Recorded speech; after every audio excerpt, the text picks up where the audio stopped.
Yo, yo, yo, yo, yo, yo. Good morning. I'm pissed off because I wanted to be with y'all for like an hour. I wanted to talk about everything that happened last night. So I planned on being with y'all for like an hour, but I got some stuff to do. But I am laughing, y'all. This James Harden and the Clippers, how they fell apart. Who saw the game last night versus the New York Knicks? And it's so easy to beat people in debates because I think, the new fans of basketball are living in this 2K world.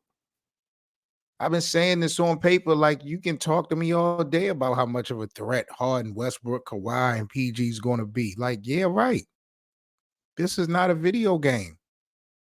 We're talking about chemistry, availability, personalities, egos, things to prove. Like, it's a lot going on over there in LA. And I don't know how James Harden wound up even being in the place where he wanted to go, as disrespectful as he was to Daryl Morey, but that's just a whole nother story. So last night, man, they faced the New York Knicks in Madison Square Garden. Now, James Harden was 3-0 in his first game after getting traded before last night. So a lot kind of transpired last night. This was his first loss in the debut with the new team.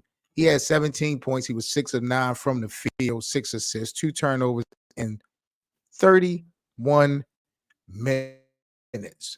But to lose to the New York Knicks, that just was something that wasn't really supposed to be happening. And then I talked about chemistry. Kawhi Leonard in the post game, he trying to deflect. They asked Kawhi if he had got lost offensively in the newness of having James Harden on the team. He said it's going to be like that. We have guys that can score the ball. I won't be the only one. I just got to be ready when my opportunity comes. That doesn't even sound like the best player on your team talking. That's role player talk right there. So Kawhi Leonard is either don't care, lying to our face, or he may actually do defer to James Harden. Like, I don't know how that's really going to play out, but it didn't work last night. However you want to spend it didn't work last night. And this is, again, the reason why I feel like the Clippers are not going to be any threat when we talk about long term. All those guys need to have the basketball. All of them. They need to have the basketball. Which guy really is efficient and you're comfortable with playing with off the ball? Harden, Paul George, Kawhi, or Russell Westbrook? Very, very, very high usage rate with them guys.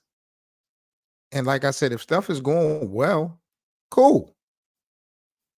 But soon as shit start to go bad, then what the hell y'all going to do, Clippers fans? What the hell is Ty Lue going to do?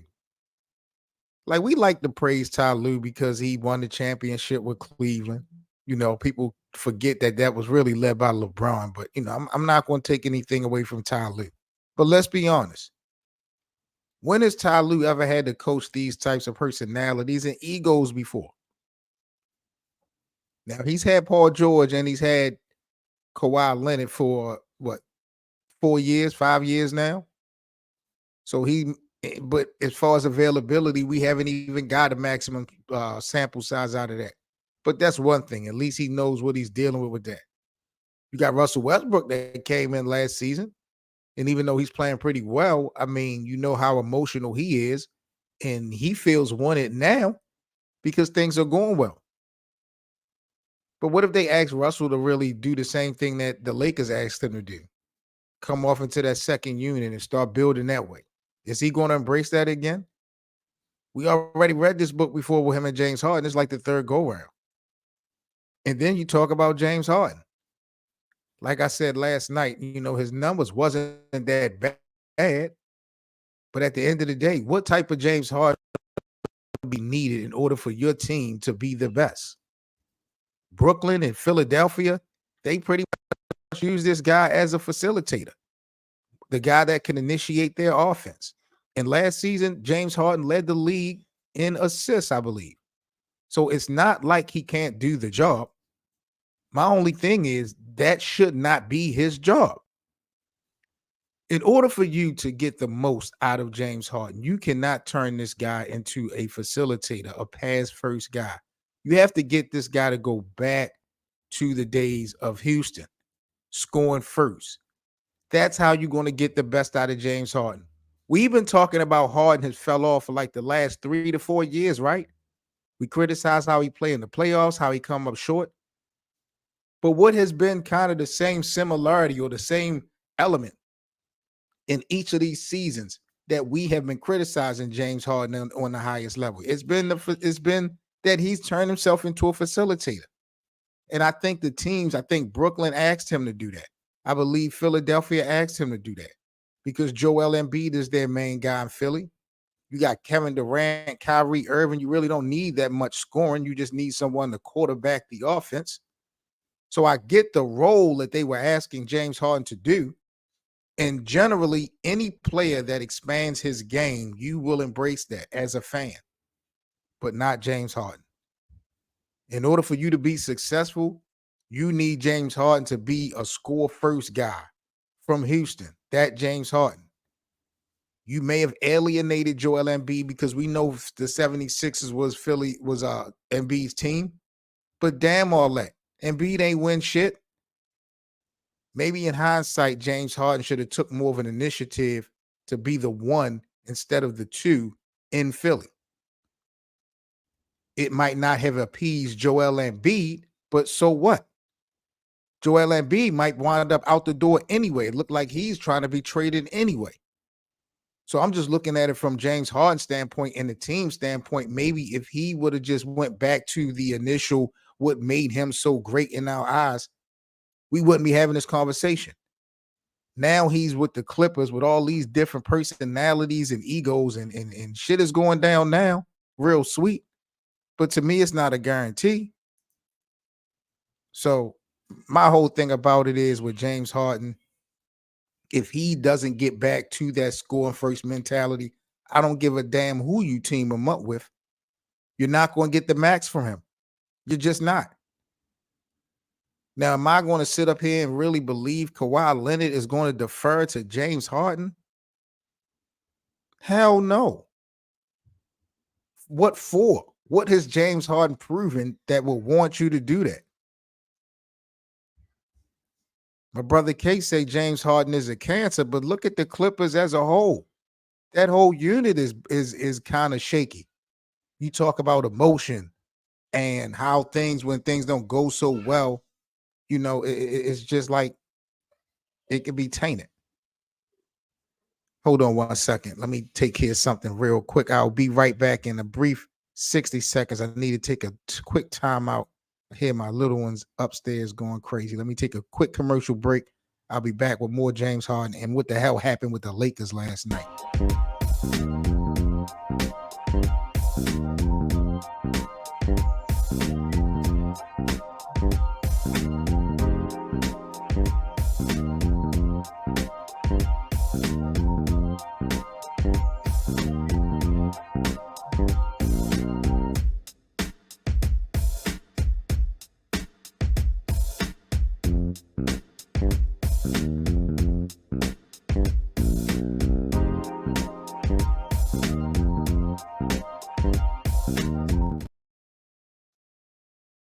Mic check, mic check, mic check. Yeah. We are back. So yeah, like I was saying, man, when it comes to James Harden last night, like I said, if this was a damn video game, I would listen to everybody's argument. I would listen to everybody's conversation. But I've been telling y'all, this shit is not 2K. You have to build chemistry, you have to build camaraderie, and you have to want it. These guys go to New York and take a L. Julius Randle coming into this game last night was the worst shooter in the league. I think Julius Randle came in last night shooting what, 27% from the field. So definitely not a good look. But like I said, James Harden, he did not stink it up. 6 of 9 from the field. He had 17.6 assists, 2 turnovers in 31 minutes. So he played in a substantial amount of minutes, and I just need to see more from him. I know you got a lot of firepower by name on this Clippers team, but shit, do not bring James Harden over He's only going to be averaging 9. Figure it out. Somebody's going to wind up having to be unhappy. Thing that I love, Clippers are going to be able to appease and satisfy everybody that's on this team. Love is love right now, but I promise you, this will get worse before it get better. There's no identity there. There is no identity there. And don't forget, the Clippers low-key tried to shop Paul George over the summer. They tried to send Paul George to New York. The problem was the Knicks didn't want to give Paul George an extension. They're not sold on Paul George as far as the future. But Paul George's name has been in trade talks. So keep an eye on Paul George and his emotion this season if things go bad for the Clippers. Russell Westbrook, he feel like he's wanted right now by the Clippers. Everything is all smiles and laughing, and everything is everything for Russ. Wait till Ty Lue ask him to come off of the bench like Darvin Ham did. Wait for them to ask him to make an adjustment to the way he plays. We're going to see how that playing out. Ty Lue has never, ever had this type of challenge before. This is literally 4 superstars of the league, and they all have different personalities. And unfortunately, maybe outside of Paul George, none of those guys really seem to want to work consistently. We have questioned if Kawhi Leonard in the past really wanted when we talk about playing the game. We have questioned James Harden before when we talk about wanting it, playing the game. Russell Westbrook, I mean, he only has one gear. I don't think we really ever questioned Russell Westbrook's effort, but we definitely have questioned his decision making because he makes some of the worst mistakes, and it has been so costly with some of the organizations that he has been in. So it's truly a toss-up when you talk about the projection of these Los Angeles Clippers. They are a threat, but not as serious as everybody is leading everybody to believe. And we saw that last night in Madison Square Gardens as the Philadelphia 76ers. That's what he should have got it together there, man. He should have stayed there. But he in LA now. They take a loss. This was his first loss in a debut with a new team. So it's kind of getting off to a rocky start already for James Harden and the Los Angeles Clippers. Now, sticking with Los Angeles before I get up out of here. Last night, my Lakers, my God. The Lakers, man. Last night, bro, I'm going to be real. When it comes to the Lakers, it's like I'm reading the same book all over again. We're still questioning Darvin Ham. We'll get into that in a second. Anthony Davis is still getting hurt. We only had 8 guys that could suit up last night. 8 guys that was able to play. We got LeBron James playing high minutes once again. We got another situation where LeBron has the ball at the end of the game, makes the right play. Teammate misses a wide open shot. Now LeBron is being criticized once again for passing the basketball. Like, I'm just feeling like this is just deja vu when it comes to the Los Angeles Lakers, man. All these problems, all these concerns that I'm having, it's like the same damn problems and concerns that I've been having for the last 1-2 damn years. And this is a different roster. Later on tonight, 7:00 p.m. Eastern, live on Players Choice. Y'all make sure y'all join me for another edition of Lakerland. We're going to be talking in depth about last night's game versus the Miami Heat. What went wrong for the Lakers? We also going to be previewing a couple games that they have this week, including the Houston Rockets tomorrow night, LeBron versus Dillon Brooks. Then they got the Phoenix Suns play-in tournament game, LeBron versus KD, part 2 for this season. But look at this right here when we talk about that last play by the Lakers last night. My God, this is why I got Darvin Ham on the hot seat.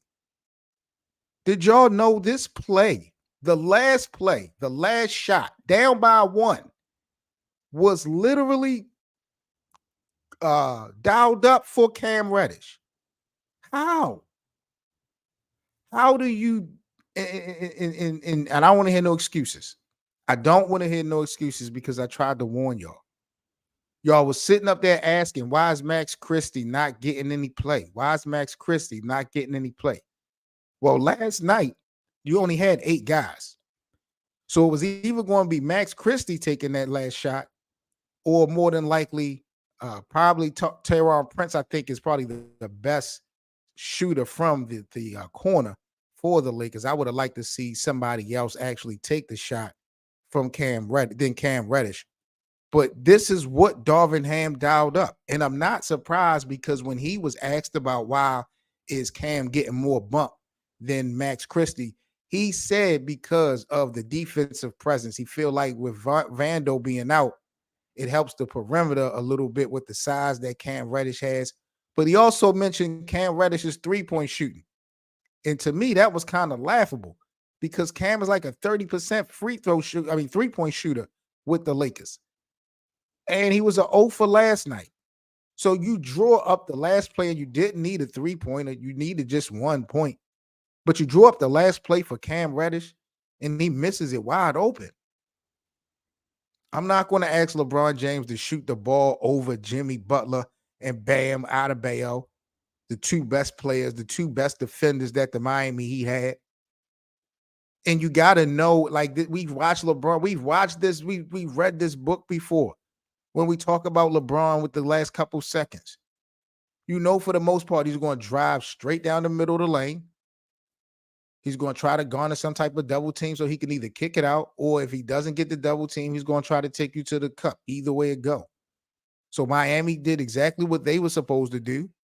And in my opinion, LeBron James did exactly what he was supposed to do. I think it's frustrating because once again, his teammate didn't execute, didn't follow through. And we've seen this in different destinations. And people are now blaming LeBron. Well, why you didn't just take the damn shot? Now, let LeBron would have tried to shoot over Jimmy Butler or Bam and bricked it or got it blocked. That would have been the main talk. So I'm not blaming LeBron for kicking it out. I'm just sick and tired of seeing him kick it out. And nothing never happens from it. Having Cam Reddish shooting the potential game-winning three-pointer absolutely makes no sense, especially when you drew that play up. I don't understand what the world Darvin Ham was thinking, bro. I really got to talk to the bosses, but the Lakers suffered a loss last night that I'm just real disappointed in because we're so short, man. They don't give me no reason to feel like, okay, we're going to bounce back in the next couple of days and get things together. Gabe Vincent, I heard, is going to be out for a couple weeks. We got inconsistency from the shooting aspect of things. Like, nothing is really going well for the Lakers. I will admit LeBron is playing great, but they got him playing high minutes. You know, that's a recipe for a disaster. The Lakers do always find a way to come back within these games. I got to give them props. They find a way to come back. But, you know, effort and just lineups and adjustments, this is all on Darvin Ham, man. I'm sorry. This is all on Darvin Ham. And once again, a poor decision cost us a game that I really feel like is going to be needed. You remember how the Lakers played last year? We made the playoffs. We made the Western Conference Finals. But look how much of a headache it was. If you guys remember last season, remember how much of a headache it was for the Lakers towards the end of the year trying to figure out if they were going to make the playoffs or if they were going to make the play-in or if they were just going to be eliminated overall. Y'all remember how kind of stressful it was for maybe like a week or two? That's because earlier in the season, the Lakers were losing games that they wasn't supposed to be losing. Similar to the game the other night versus the Orlando Magic. Similar to last night. Some of these games the Lakers are going to need to have in their bag. And they're losing these games, and it's just like, damn. We don't even have a full team. So even when everyone else comes back, they've never played with each other, so they still got to build some chemistry. How much time do we have to play? I don't think a lot. I don't think a lot. I got to talk to the bosses. But we're going to get so much into our conversation about the Lakers tonight, 7 o'clock p.m. Eastern, live on Lakerland. So make sure you guys go over to the Players Choice channel on YouTube. Catch me live, myself and Zizi, for another episode of Lakerland.